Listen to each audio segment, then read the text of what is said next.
ସବୁ ସମ୍ପର୍କ ସମ୍ପର୍କରୁ ଯୋଡ଼ା ଯାଇଥାଏ, କିନ୍ତୁ ସ୍ୱାମୀ ସ୍ତ୍ରୀ ଗୋଟେ ଏମିତି ସମ୍ପର୍କ ଯୋଉ ସମ୍ପର୍କ ହୋମ ନିଆଁକୁ ସାକ୍ଷୀ ରଖିକି ସାତ ଦୀପ ଆଠ କଳସକୁ ସାକ୍ଷୀ ରଖିକି ଯୋଡ଼ା ଯାଇଥାଏ।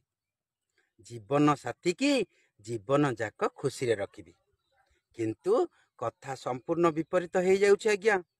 ସତ କଥା କୁହନ୍ତୁ, ଅଧିକାଂଶ ସ୍ୱାମୀ ସ୍ତ୍ରୀଙ୍କ ଜୀବନ ତ ଖାଲି ଝଗଡ଼ାରେ କଟି ଯାଉଛି।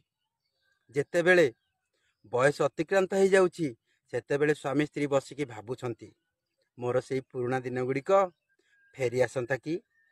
ଆଜ୍ଞା, ତା ପୂର୍ବରୁ ଟିକିଏ ବୁଝିବାର ଥିଲା, ଯୋଉ ଜୀବନକୁ ଖୁସିରେ କାଟିବା କଥା ସେ ଜୀବନକୁ ତ ମୁଁ ଝଗଡ଼ାରେ ସରେଇ ଦେଲି।